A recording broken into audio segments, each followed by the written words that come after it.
Welcome to the second session of our review of the evolution of American society. Today we will be talking about the American economy and how it has performed. We'll look at some key industries and how they have evolved. We'll look at businesses and markets, how the players carry out their roles. We'll look at employment, and we will look at immigration and its role in the economy.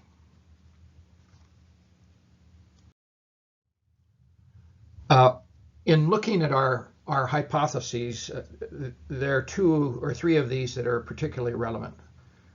First, that American entrepreneurship has created an economy with extraordinary resources and has ample room to grow.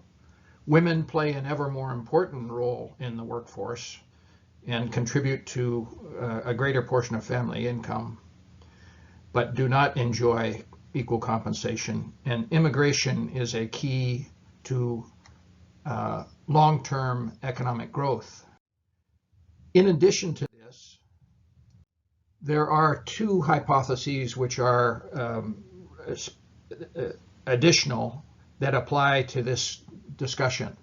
Globalization has increased competition in American industry, which has curbed price increases and pressured operating costs. And slowing productivity growth has stimulated consolidation in business.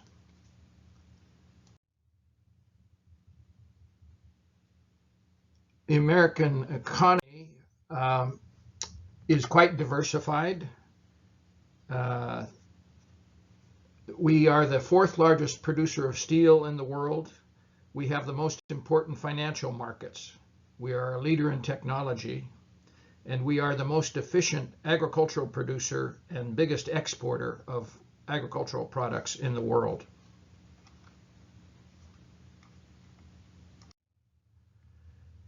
You can see that the American economy over the last 70 years has been marked by long expansions and that are punctuated by relatively short recessions.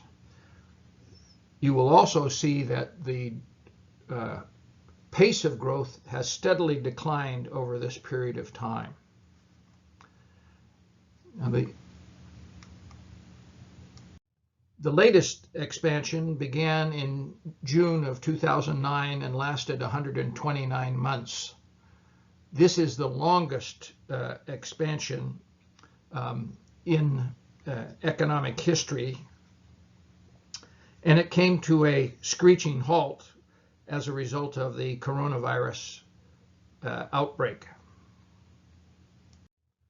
When we look at the length of recessions, you can see that the Great Depression beginning in 1929 lasted 3.5 years. In general, the recessions last between 8 and 13 months, an average of 13 months overall. There are four drivers of economic growth.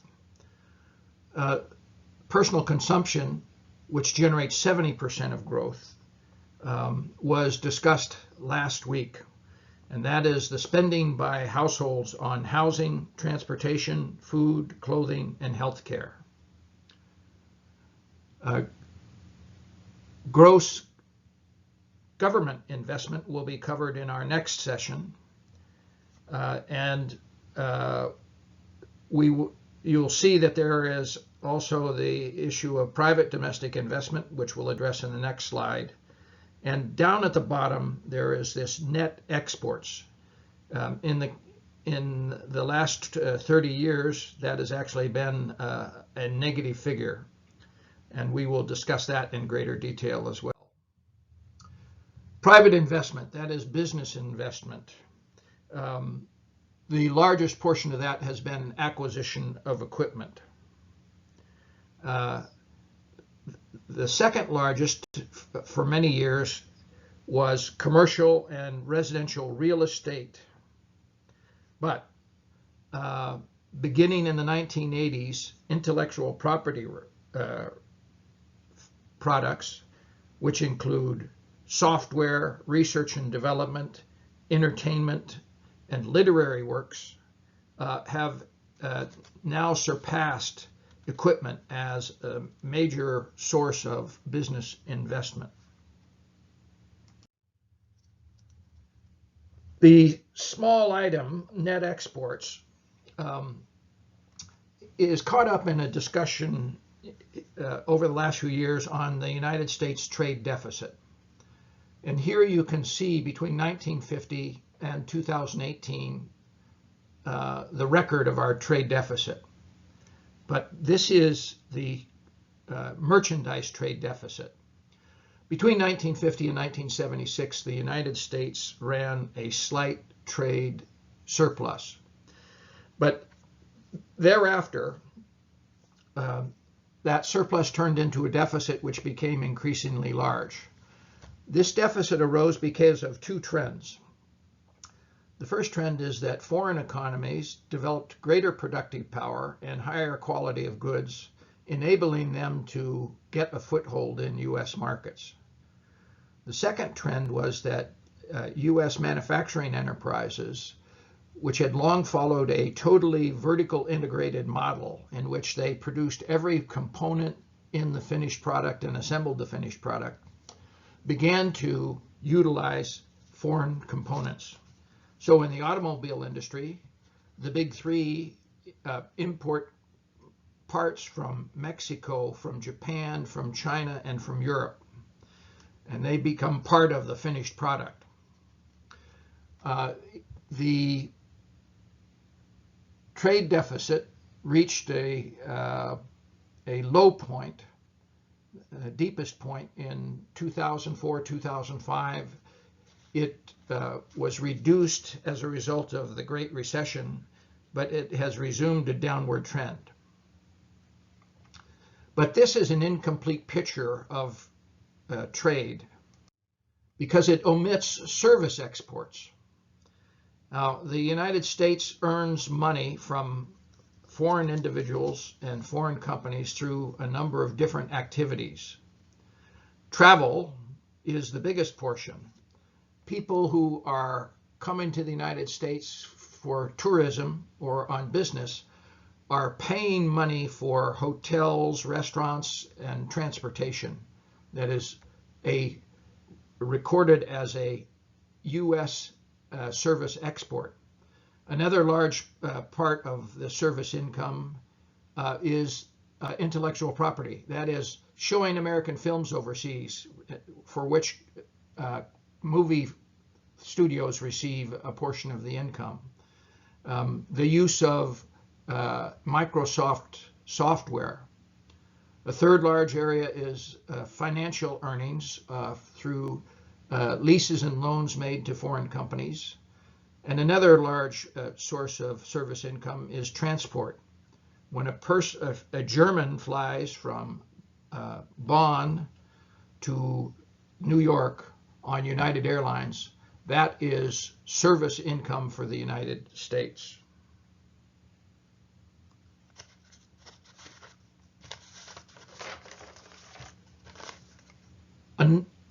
Another area for consideration when we evaluate our overall economic relations with foreign countries is the money that the subsidiaries of U.S. companies earn in foreign markets. As an example of this, U.S. subsidiaries operating in China in 2015 earned $223 billion. That money doesn't show up in the merchandise trade figures because it isn't a box of goods crossing across the U.S. border. Now, when we take into account U.S. exports of goods, U.S. exports of services, and the income from U.S. subsidiaries, and compare it to the comparable items that are paid to foreign countries, you can see that this deficit is much, much less than $600 billion. It's approximately $100 billion, fairly constant over the last 9 years. We could spend another 20 minutes talking about this issue. Suffice it to say that the United States engagement with the rest of the world is one that is beneficial to the United States, not simply in funds, but the other factors that we would take a look at. We will go on to another topic now. And the United States, like all mature economies, has seen a shift from manufacturing to services as the major portion of economic activity, contribution to GDP and to jobs. So in 1948, 45% of GDP came from service industries, and that has risen to 65% by 2018. Manufacturing during that same period generated 40% of GDP, falling to 20%. In terms of employment, service industries employed 60% of American workers in 1939, and that rose to 85% by 2014, while the manufacturing industry saw a fall from 40% to 15%. The service sector is highly diversified. The largest portion of it, the yellow bar in this graph, is banks, investment banks, insurance, real estate, rental, and leasing. Professional services are primarily law firms and accounting firms. You can see that educational services, healthcare services are growing, and that healthcare services is growing as a result of our demographic changes. And then the other major factor is retail trade and wholesale trade. When we look at inflation over the last 120 years, you can see that inflation was extremely volatile up until 1980. Our last bout with high inflation was 1978 to 1981. Since that time, inflation has been below 5%. And this is a result of the Federal Reserve carrying out its dual mandate of maximizing employment and minimizing inflation. They become more adept at this. It's very important that the Federal Reserve is an independent body that does not report to Congress and does not report to the executive branch, because the Federal Reserve has to take the kinds of steps that no politician would be willing to take to raise interest rates and squeeze inflation out of the economy so that we have a properly working and efficient economy. Now, although the Federal Reserve has been successful at controlling overall inflation, they focus on the consumer price index, which you see here went up 279% between 1978 and 2018. On the other hand, there are three areas where inflation has been much higher: housing at 370%, medical care, which we talked about, 634%, and then an astounding 1,225% for college tuition.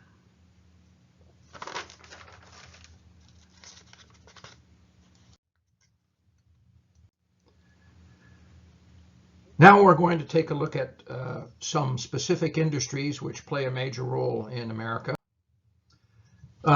You can see, some of you will recognize the winged horse, which was Mobil Oil's logo in the 1950s. You may recognize the Microsoft logo in the computer screen. Many of you will not recognize the Crosley, a subcompact brand that was in operation from 1939 to 1952. And then in the upper right-hand side, the Sears catalog. Sears and Ward both had catalog sales. They were the Amazons of the 1940s to the 1960s. You were able to look through the catalog and order from home by mail, and it would be delivered to your door. But we will see that Sears and Montgomery Wards have lost their way. The United States is a leading agricultural country, and we can see that between 1850 and 1935, the number of farms grew from 1.5 million to 7 million. In 1935, as a result of the Dust Bowl, the drought and wind erosion that took place in the Middle West, the number of farms began a long and steep decline. The Grapes of Wrath is a novel depicting the impact on those people who lost their farms, many of them who moved to California. You can see that the amount of cultivated acreage since the 1950s has been quite stable at 1 billion acres. But one of the big changes in farming is the fact that the farmers are getting older. Family farms have become a smaller portion of overall output, and we will see that it's a very challenging career. And so fewer young people are in the farming career. Their average age in 2017 of farmers was 58 years old, and it's been increasing by 1 year every 10 years. The United States is extraordinarily productive in agriculture. You can see the blue line is an indication of the total farm inputs. So seeds, fuel, labor, and such. The output has grown dramatically, tripling between 1948 and 2017. If we take a look at corn as an example, and corn is our biggest crop, between the 1860s and the 1940s, 2 tons of corn were harvested for every hectare. It began a long, steady rise after that period, and by 2014, it had reached 11 tons per hectare. And this is a result of better cultivation methods, seeds that are more productive, and the application of fertilizer. But despite the high productivity of American agriculture, net farm income is low and stagnant. The production expenses include the cost of seeds and fertilizer, the cost of fuel, and buying the machinery that now harvests such large farms. But another factor in the low farm income is that crop prices are constantly pressured. The price of grain across the world and cotton is rather uniform. And although the United States is an exporter of grain, prices in the domestic market are affected by those foreign prices and by the fact that there is a huge surplus of these goods, such as milk and corn and wheat. And therefore, the export market is extremely important to generate earnings for the farmers. Because of this pressure on prices, and going back to the 1930s, where prices were low and it became difficult for farmers to make a profit. Farm subsidies play a important role in overall farmer income.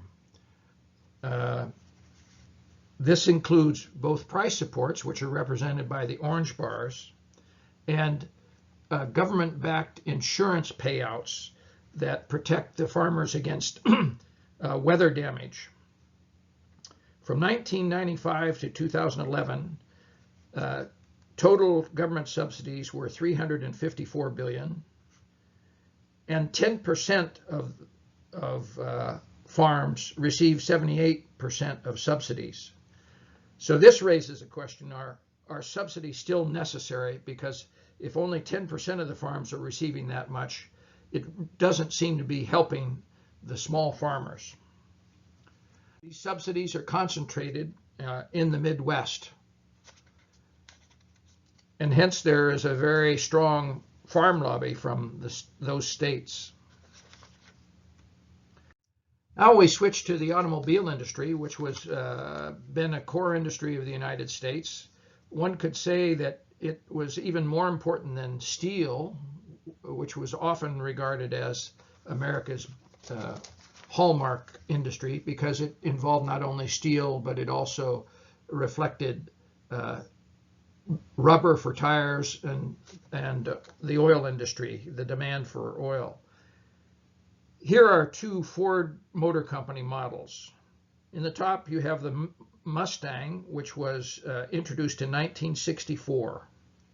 And it was a tremendously successful model for the Ford Motor Company, generating sales of more than 1 million in its first 18 months. I can remember when it was introduced, we went down to take a look at it, my high school friends and I, and we were really impressed by that.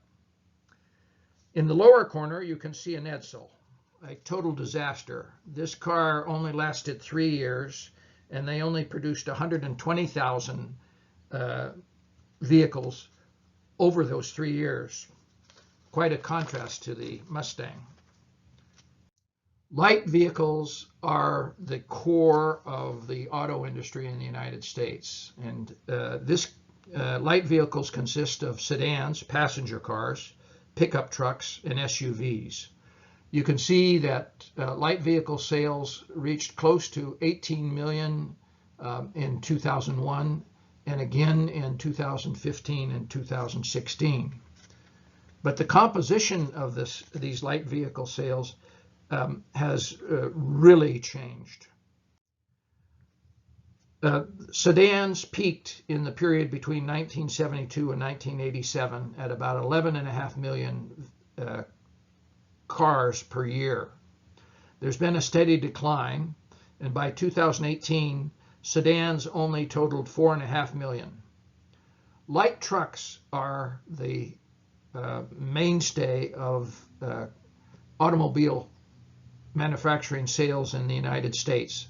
They are more profitable than sedans, and they are much more numerous.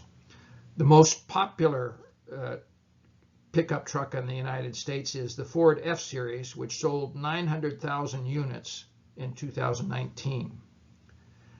Ford has basically eliminated almost all of their sedans, and they are promoting their trucks and their SUVs.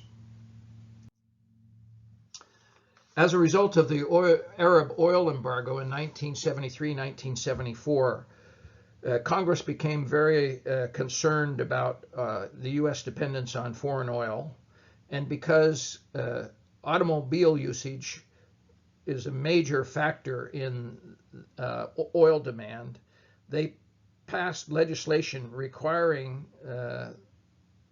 the manufacturers to improve the fuel efficiency of cars.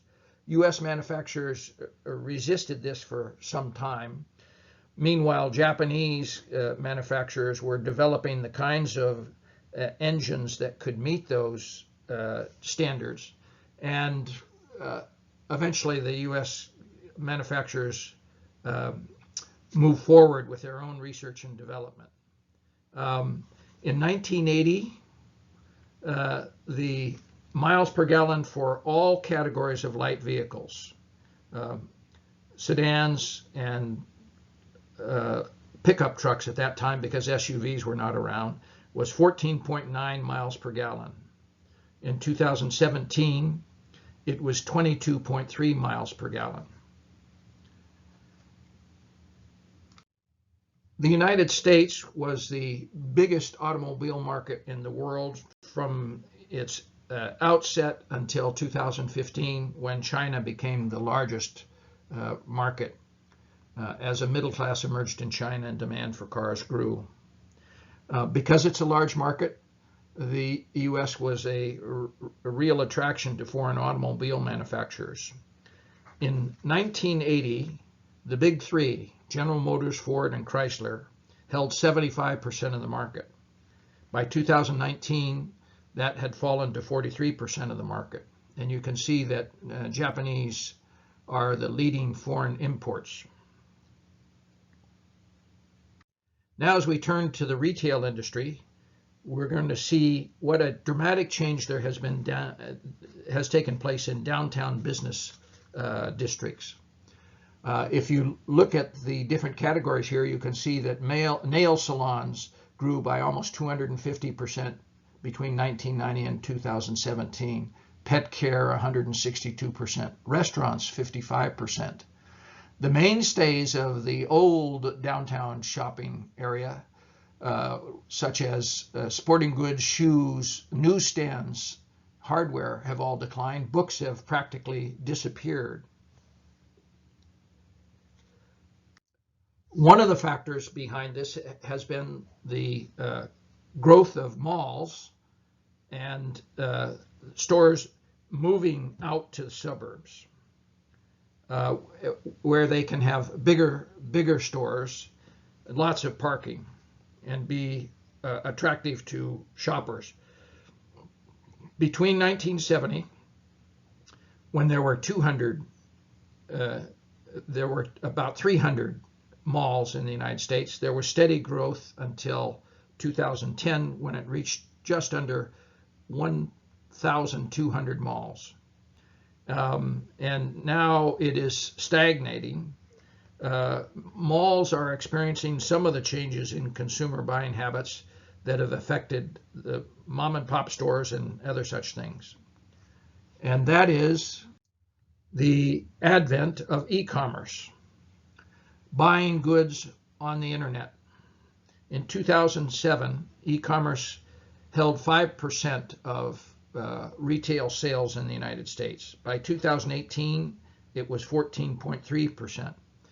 It's still a small fraction of overall retail sales, but you can see in this slide that there has been relentless growth, and retail sales over the internet are huge in the last quarter of the year, particularly for Christmas shopping. Now, this is very significant. The term Black Friday, referring to the day after Thanksgiving, is the day that has the highest retail sales of any single day during the year. But some people say it was called Black Friday because on a cumulative basis, this was the point where stores achieved profitability, that they covered their cost for the first 11 months of the year, and in December they made their full profits. That may be an exaggeration.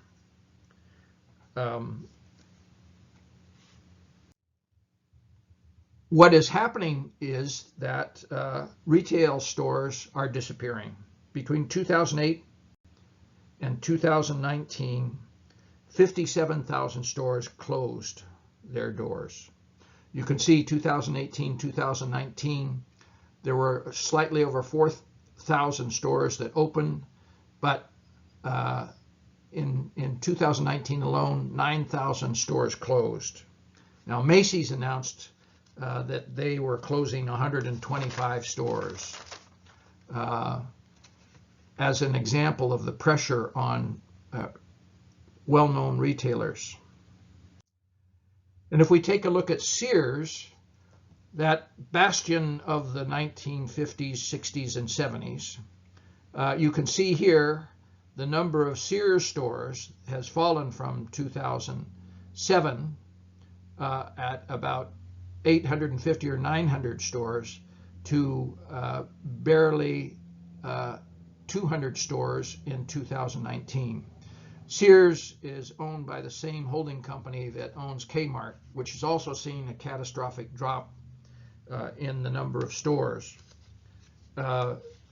JCPenney's is facing the same pressure, and there are fears that they will declare bankruptcy very shortly and may not be able to come out of bankruptcy and end up in liquidation.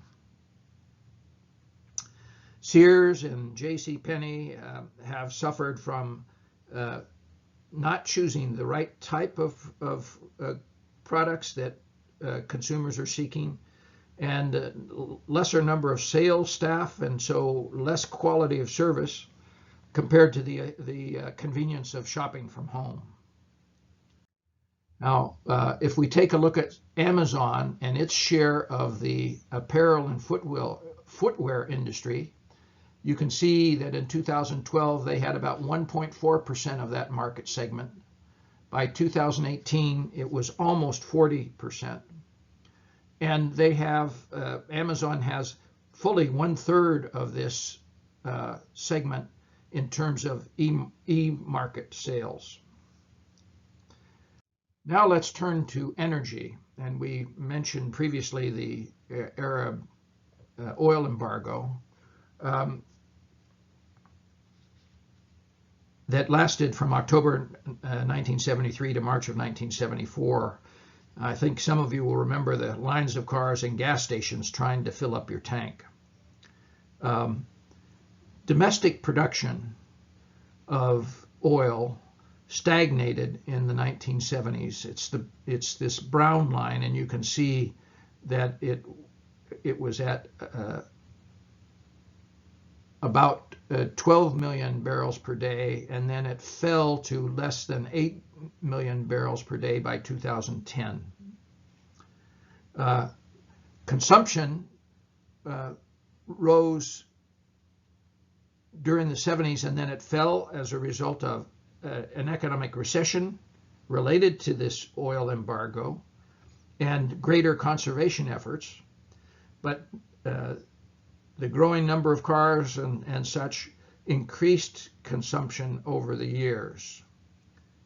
But you will see that in 2010, there's a sudden jump in domestic oil production. And that we reached, between 2010 and 2019, we finally reached a total of 13 million barrels per day. We became the biggest producer of oil in the world in 2019. And this is a result of a new technology called fracking, in which high pressure water is used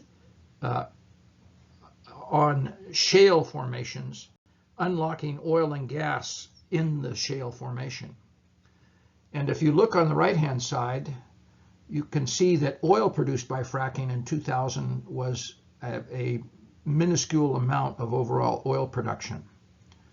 But by 2015, it already exceeded the oil production from Alaska, the Gulf of Mexico, and other onshore wells, and has continued to climb since that point.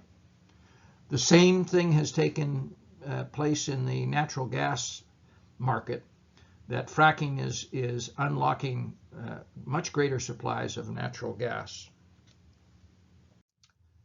In power generation, for a century and a half, coal was the king, and it was the fuel for producing as much as 60% of electricity in 1990.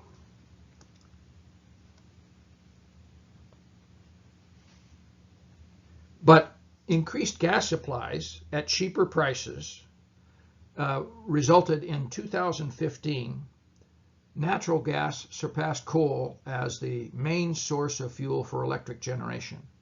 In addition, it is a cleaner fuel, and that is better for air quality in terms of the public, and it also reduces the cost to the generation companies.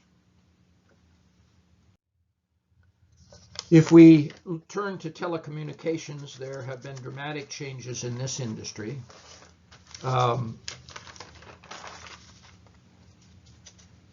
In the 1970s, AT&T dominated domestic calls through 12 subsidiaries, and they also had a monopoly on international telephone calls. In January of 1982, federal court ruled that AT&T had engaged in antitrust practices and issued an order that AT&T had to break itself up, and it was split into 7 baby bells. And here, if we look at the development of the telephone industry in the ensuing period, you'll see that gradually much of AT&T was reconstituted, and then AT&T also acquired Time Warner. If you look very carefully in the middle of the diagram, the black lines, you will see that Verizon appears, and it was a successor to a couple AT&T subsidiaries, and there are other companies that are involved as well.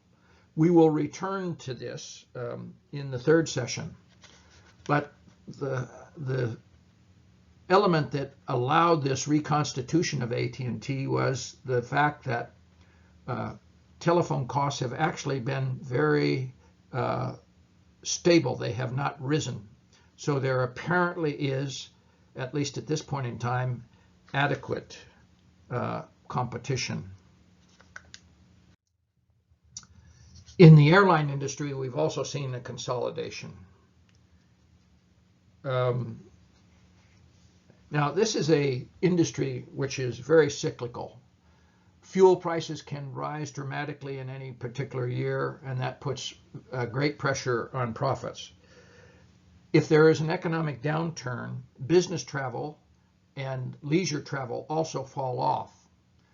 The cost of acquiring new planes is also very expensive.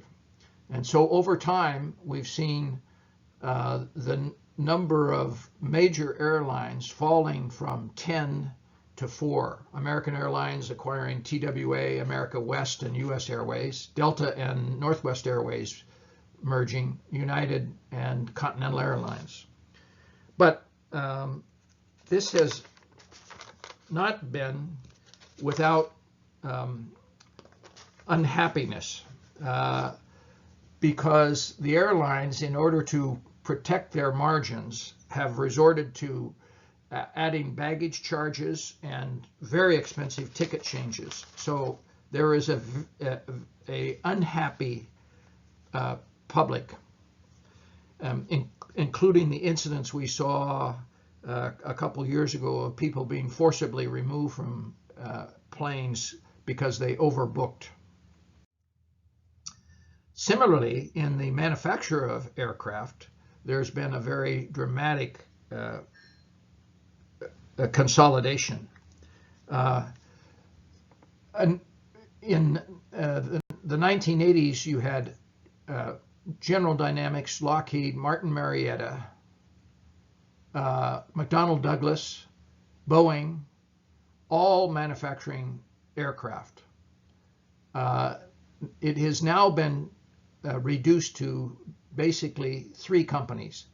Lockheed Martin, which focuses on military aircraft and also has avionics subsidiaries.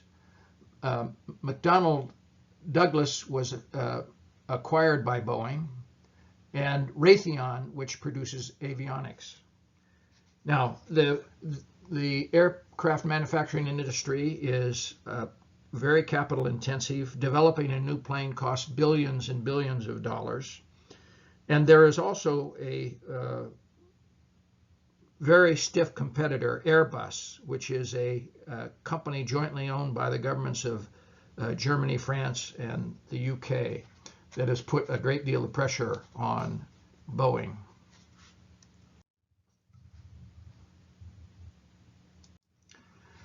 Now we're going to talk about businesses and markets. And you can see in the upper left-hand corner a Wang word processing station. This was a real transformation for business and school to type and be able to correct without having to go back and use whiteout. Big box stores emerged like Home Depot, and financial markets have become more and more important. This is a foreign exchange quote. I'm going to walk you through a few somewhat complex concepts here. Some of them will be straightforward, some of them more complex, but strap yourself in for this section. In 1955, the Fortune 500 was dominated by the steel industry, automobile industry, energy, and food. And food and tobacco. These were the largest companies in the United States, and you see the groupings here. In 2015, financial institutions and banks emerged as the largest of the Fortune 500 companies. Healthcare became a very important part of the Fortune 500. Again, what we've talked about many times before, the aging American population, and also advances in medical science. The energy industry was still important.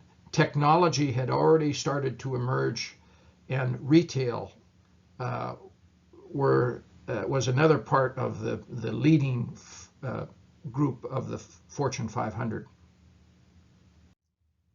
But small businesses are extremely important to the U.S. economy. They don't have the size and the financial power of the large companies, but they contribute 44% of GDP, and they employ almost 50% of total workers. And you can see why this is important at this point in time as we try to offset the impact of the coronavirus. Small businesses are critical to the U.S. economy. The stock market has evolved over the years. During the first half of the 19th century, very few companies were listed on the stock exchange. The only companies that were basically were banks. Other companies were too small to have a need for large amounts of capital. They relied on bank loans. And because of the importance of bank loans, banks listed on the exchange to raise capital. By the middle of the 19th century, with the opening of the American West and the building of the railroads, transport companies became very important. But then in the 1920s, as the automobile was introduced and oil became an important factor in propelling those cars, and therefore oil companies raised capital. In the 1940s, there were large consumer companies like Sears that listed on the exchange.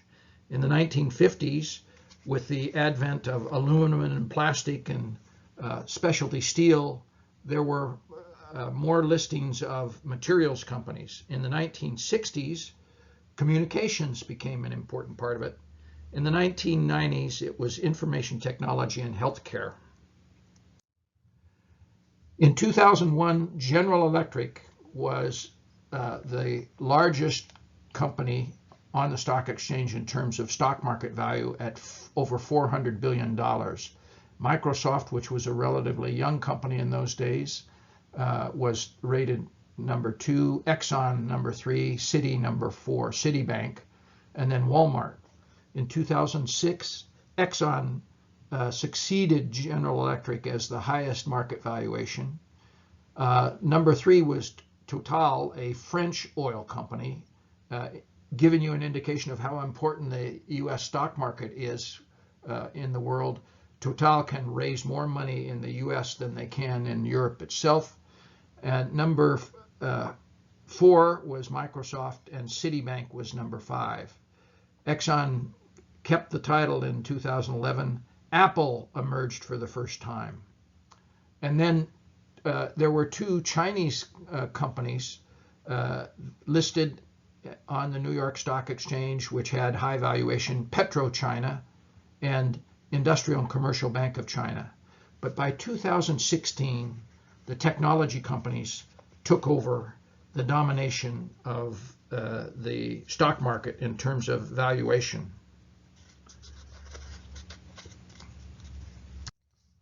The Dow Jones average, after plummeting in 1929 during the Great Recession, embarked on a long period of growth, and then in 1970 you saw a fall as a result of the oil crisis and also the United States giving up the gold standard. There was a long period of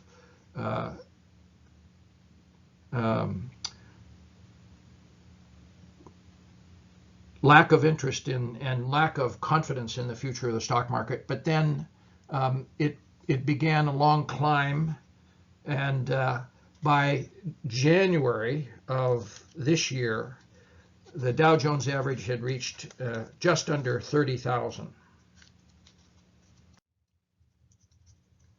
Now, households are the source of ownership for stock to a large extent. In 1945, 92% of stocks were owned directly by households. By 2016, that direct ownership had fallen to 36%, but mutual funds and pension funds, which buy shares on behalf of households, added another 36%. So the total held by households was 72%, directly or indirectly. And if we look at the return on investments in stocks, you can see that on the whole, there's been a very positive return on stock market investments. The top chart shows the return on a one-year basis, which has averaged 8.4% over the last 50 years. A 5-year return is 7.1%, 10-year return is 6.8%, and a 20-year return is 6.7%. Now, last week we discussed where wealth comes from, and it's investment returns, not salary or house values. If a young couple invested $25,000 in the stock market, left those funds there for 30 years, on the basis of 6.7% return, they would have a nest egg of $175,000. That's an attractive supplement to any pension that people receive and the Social Security benefits. Now, some companies accumulate cash balances which exceed their operating costs. As an example, an extreme example, Apple had $245 billion in cash and equivalents at the beginning of 2019. That cash surplus can provide a cushion in an economic downturn. It can provide an opportunity to fund the development of new products, or to expand productive capacity, or to acquire another company. But if expansion or acquisition doesn't generate adequate return, and if the company believes that the share price is artificially low, it doesn't reflect the true economic value of the company, then they can return cash to their shareholders. They can do that by increasing the dividend that they pay each year. But if the next year they don't pay as high a dividend, there'll be a negative impact on their share price. So an alternative, when the cash balances seem excessive, is to buy back shares. So they acquire shares from shareholders. The shareholders benefit from that cash. And at the same time, it improves the dividend per share and the profit per share ratios, which are measures of the attractiveness of a stock, because there are a smaller number of shares in issue after the buyback.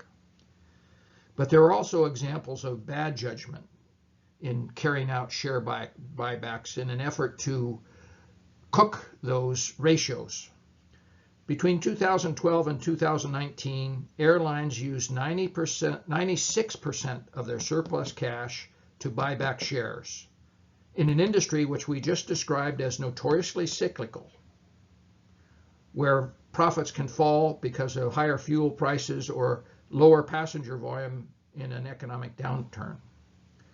By carrying out these buybacks, the airlines were left with no cushion to deal with the catastrophic decline during the coronavirus, and they instead have sought government loans and government grants. So buybacks are not always a good idea for the company, its employees, or its shareholders. Now, the other side of financial markets are the debt markets. Here you can see the total amount of debt in the United States, comprised of business debt, household debt, federal government debt, and state and local debt.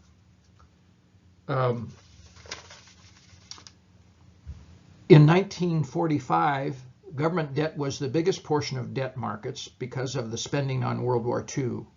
And then it shrank dramatically over the next 20 years. It grew a bit because we continued to run deficits. And then it grew dramatically after 2008 as the government carried out stimulus programs. Household debt has increased over that period of time, and it reached a height in 2008 related to the cost of housing and mortgage borrowing. And business debt has grown over that time.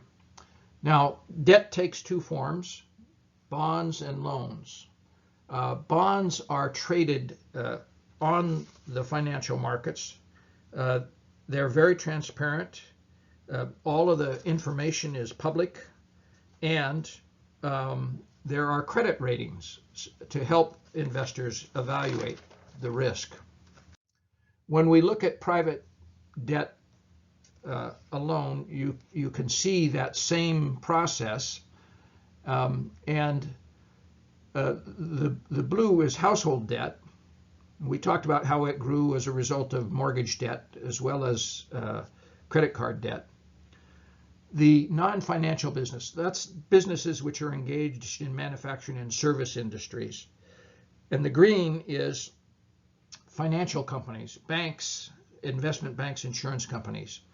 Now, their debt grew very much because banks like Lehman Brothers borrowed 30 times the amount of their capital. They were very greedy, and they ended up going into bankruptcy. But bank debt is a bit different because it's directly related to their business. Now, with interest rates low since 2008, the Federal Reserve kept interest rates low because of the slow growth of the economy. Many companies have issued more bonds in order to be able to secure long-term financing at very low rates. Between 2015 and 2017, the amount of corporate bonds and loans rose from 7.7 trillion to 10.1 trillion. Now, if we take a look at who was borrowing the money, this is a breakdown of companies on the basis of their credit rating as issued by Standard & Poor's. There are only a handful of AAA companies which are seen as the gold standard. They have very low debt. They are in industries which are growing. They have demonstrated the ability to be very successful. And you can barely see the blue line at the top of this graph. AAA companies are also quite very good. and they have borrowed some amount of money. They're also a smaller number, but they don't borrow in the same volumes as other companies. Triple B rated companies, the gray portion of this chart, are the lowest investment grade securities. And they're still viable companies, but they also have weaker financials and weaker prospects going forward. They have been able to attract investors. They've been able to place a large amount of bonds with investors because with these low rates under the Fed program, which has kept rates in the 2 to 3%, they offer a much higher return to investors who are not satisfied with that 2%, 3%. But there is a greater risk in dealing with triple B companies. And when the economy encounters difficulties, there are going to be defaults on these bonds. And so seeking greater risk may come around and bite the investor in the behind.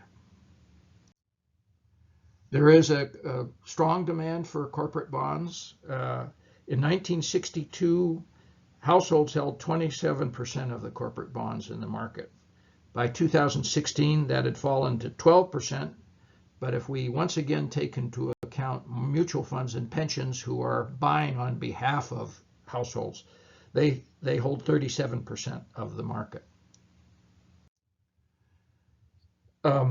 There is a trend that has taken place over the last 35 years of mergers and acquisitions.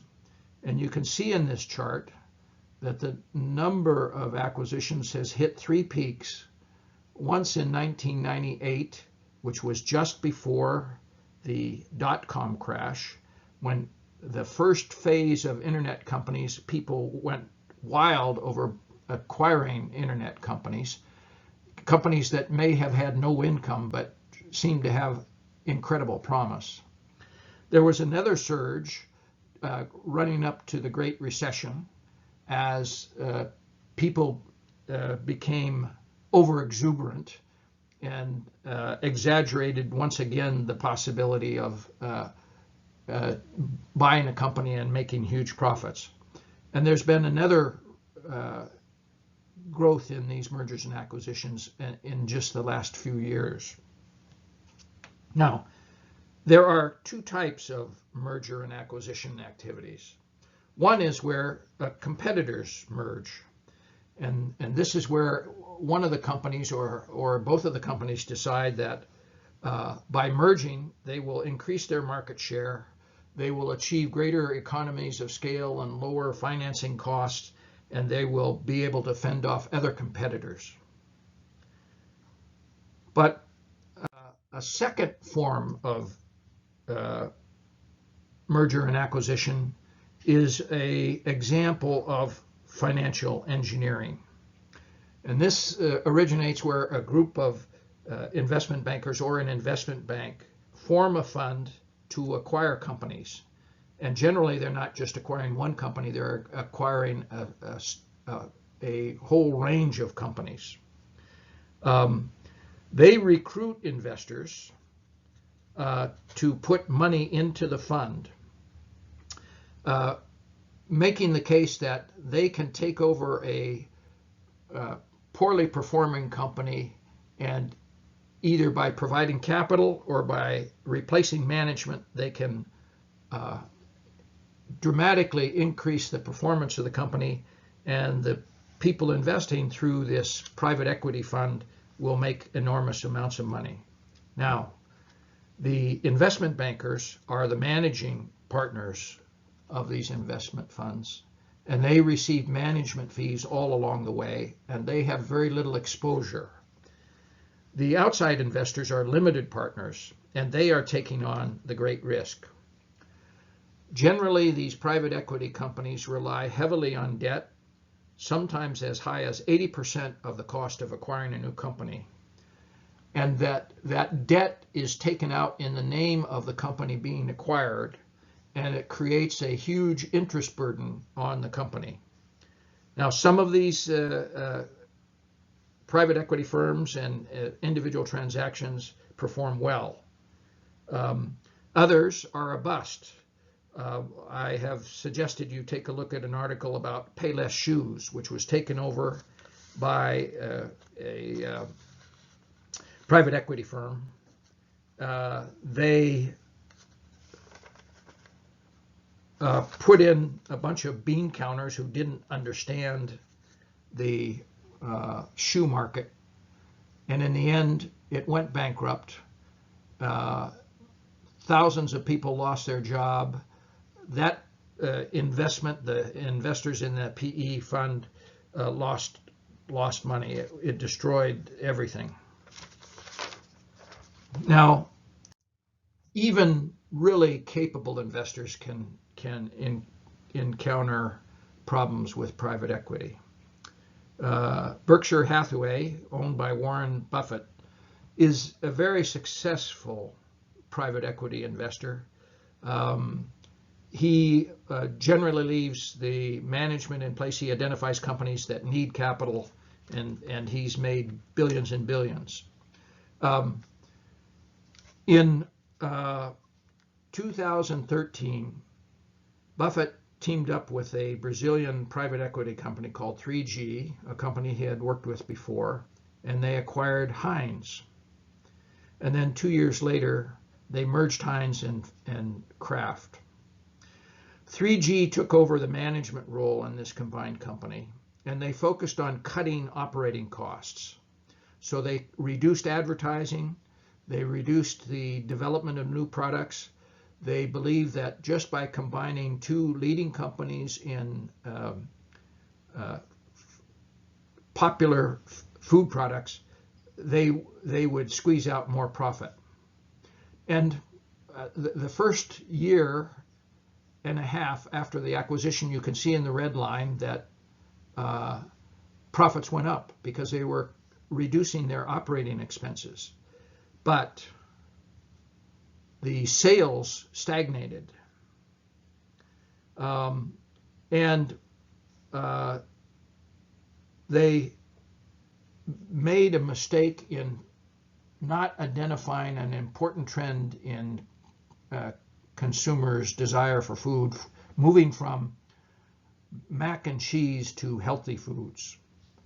And as a result, this company has lost a tremendous amount of market share. And Berkshire Hathaway had to recognize the decline in the share price from about $95 per share down to about $30 per share. That caused a write-down of $15 billion. Now, on the other hand, they're very successful PE, private equity transactions. Blackstone acquired the Hilton Hotels in 2007 for $26 billion. When they finally exited in 2018, after some sale downs and such, they realized a 300% gain. The Golden State Warriors, the NBA team, was acquired in 2010 for $450 million, and its valuation at the end of 2019 was $4.3 billion, a 955% gain.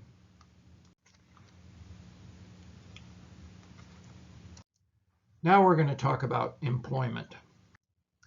And you can see Lucille Ball in the upper left-hand side in a hilarious episode about a candy production line. On the right-hand side, some of you will remember drive-in restaurants, and here is a waitress on roller skates delivering a tray of food to her customer. And on the lower left-hand side, you see the original gig employees. You know, in the past, gig workers were the musicians and such. In this case, it's 4 golfers, perhaps taken at Pebble Beach: Ben Hogan, Byron Nelson, Arnold Palmer, and Sam Snead. We'll we'll cover more on gig workers in a little while. Now, when we look at the composition of workers in the United States, during the 19th century, agricultural workers were far and away the most numerous. In the 20th century, manufacturing grew and became the leading employer. But by 1950, retail and wholesale trade was growing as there was a shift from manufacturing to service industries. And in 2000, you can see that education and healthcare have grown in importance, reflecting the demographics of our country. When we look at government workers, between 1940 and 2020, total government workers grew from 4 million to 23 million. Now, this includes both federal government and state and local government. The lower graph is only federal government workers. You can see that during World War II, they increased to over 3 million workers, declined after the war, and then gradually grew again. By 2020, there were about 3 million federal government workers, and what you can't make out in the inset is the percentage of federal workers to the overall workforce, which is at 2%. Why are there so many state and local government employees? Well, there are 10 million who are engaged in education.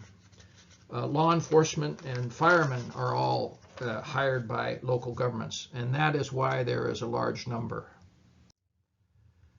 Between 1998 and 2017, the greatest growth has taken place in healthcare and social assistance. Again, it is the aging population which has generated this growth.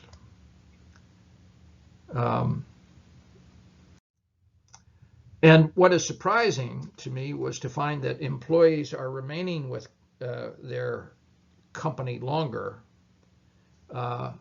It's risen from 3.5 years to 4.6 years.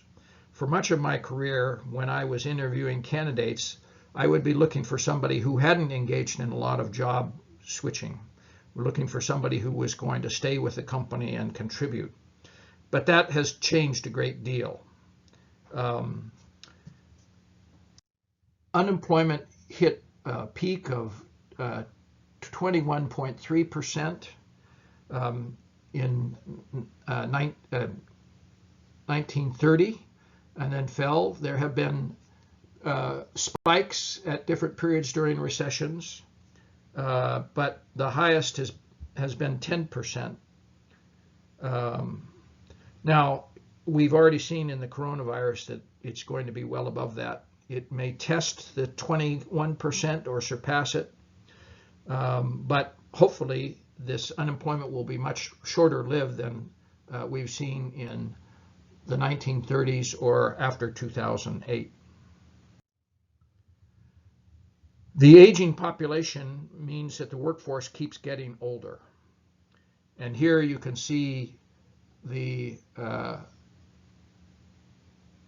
percent of the workforce by age group in 2004, 2014, and projected for 2024. You can see that the young workers are becoming a smaller and smaller portion of the overall workforce, that the biggest increase in workers is those over 55. 20% of people over 65 were employed in 2019, the highest number in modern history. Now, people are staying on longer working for several reasons. The cost of retirement, the fact that they're in better health and don't want to stop working. Gig workers who were originally musicians and golfers, they work on specific projects. They do not work for a company. They do not enjoy health care coverage or retirement benefits. They're generally young people. They often technical people that want to have the freedom of switching jobs. One of the gig employment opportunities recently is the ride-hailing industry. And you can see that it doubled between 2016 and 2020. Now, in 1970, there were 30 million women working in the United States.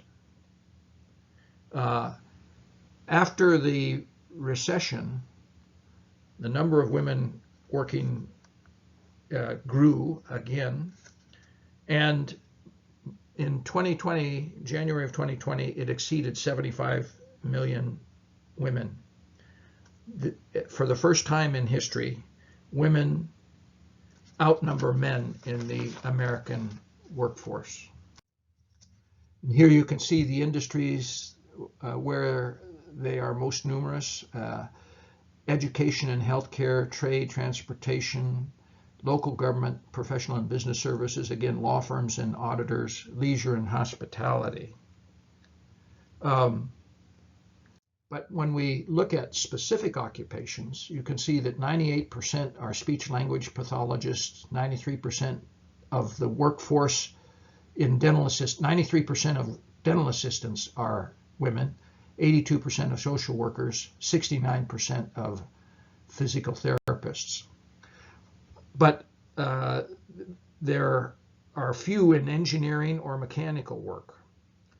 20% of Air Force personnel are women, 20% of Navy personnel are women, 15% of Army personnel are women, and 8% of Marines are women. Women are climbing the corporate ladder.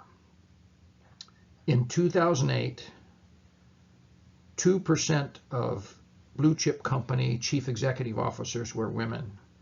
That includes General Motors, Anthem Health Insurance, Lockheed,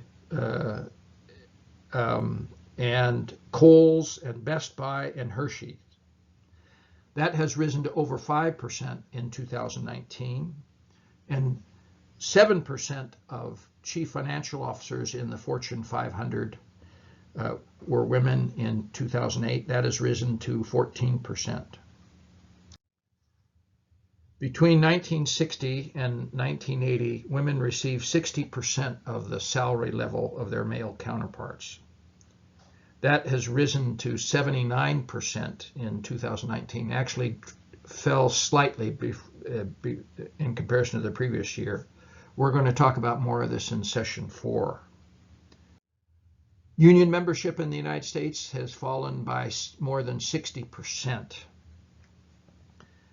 And the number of strikes has fallen from the 1980s, a downward slope to 2000. There were no major strikes between 2000 and 2018. There were a large number of teacher strikes in districts across the country in 2018. And in 2019, General Motors workers went on strike for 6 weeks. Workers' earnings have grown over this period, but it's been very irregular growth. In 2019, it had the highest rise in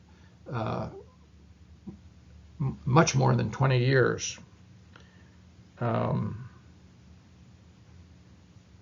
And this is an issue we're going to come back again. It was brought up in the discussion of session 1. It's an important point, and I'm trying to gather useful information on that. One thing that has come out is that the structure of worker compensation has changed dramatically. The hourly wage between 1970 and 2019 has barely exceeded inflation, but benefits rose 70%, or 70% over that time, over 50 years. And so a much greater proportion of overall compensation is in the form of benefits. And we will talk about this again in the 4th session. One of the very disturbing statistics that comes out is that senior executives, chief executives, earn enormous amounts more than workers. So in consumer discretionary industries, the apparel industry and the durable goods industry, such as appliances, the average CEO to worker compensation ratio was 606 times. Consumer staples, foodstuffs and other such things, 367 times. Communications, 366 times. And then the favorite bugaboo, financial executives, banks and such, 142 times. This is still an outrageous level of excess, but it's not as much as the other industries. Labor productivity is a real challenge for the U.S. economy. You can see in the 1950s, we had a burst of productivity, and it has steadily declined since that point in time. There have even been periods when productivity was negative. But this lack of productivity increase is one that puts pressure on corporate profits and is a disincentive to increase wages. So robots are coming, and you can see here, this is just an upward slope. It's a robots per 1,000 workers. By itself, it's not meaningful, but it shows you that the number of robots is increasing. And in any industry that is repetitive, such as the assembly of automobiles, robots will take over many of those jobs. In any industry where there are clear-cut rules so that it can be cooked in, it can be wired into a program for a computer, such as accounting, there will be more robots. And with the advent of artificial intelligence, which enables a computer to respond to voice commands, you can get robocalls and you can get investment advice from a robot.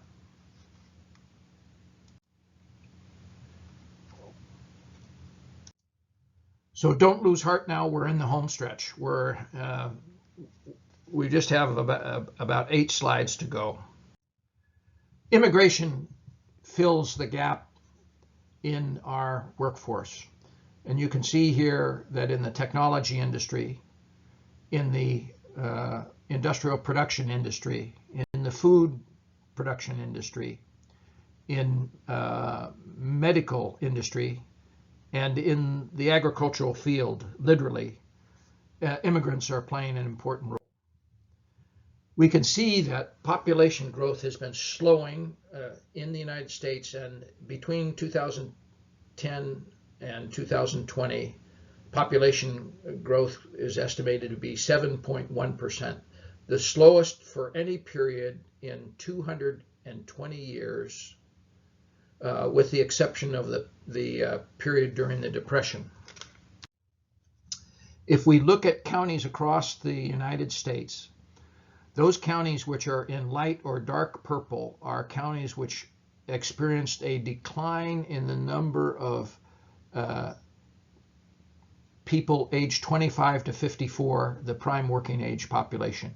And you can see it is the majority of counties in the United States, and it's the majority of the population.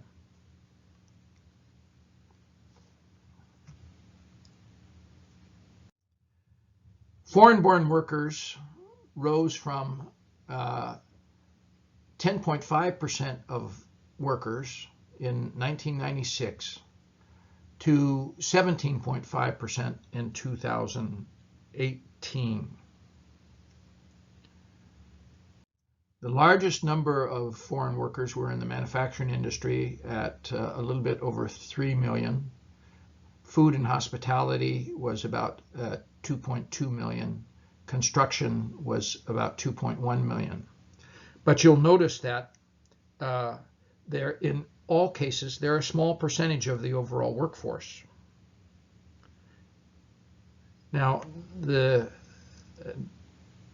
many people say that immigrants are taking away jobs and they're driving down wages.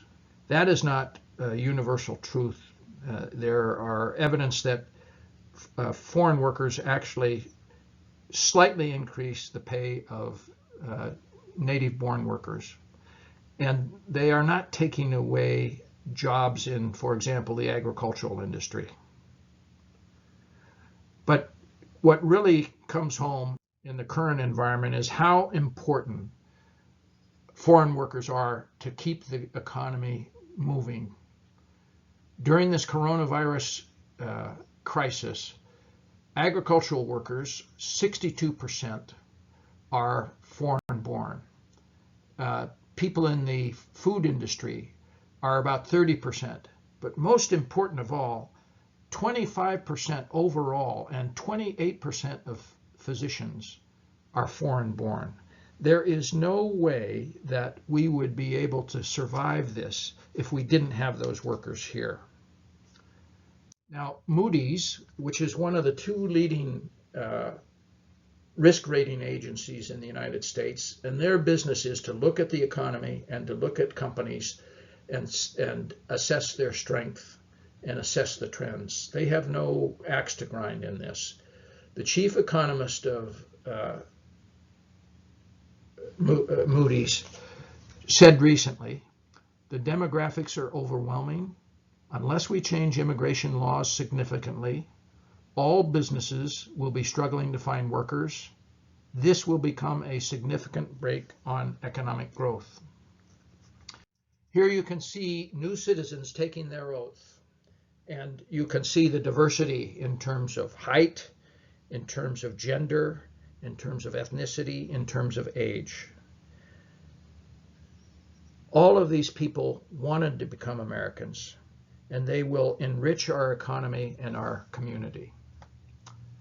Thank you, and this is the close for session 2. Thank you for your durability.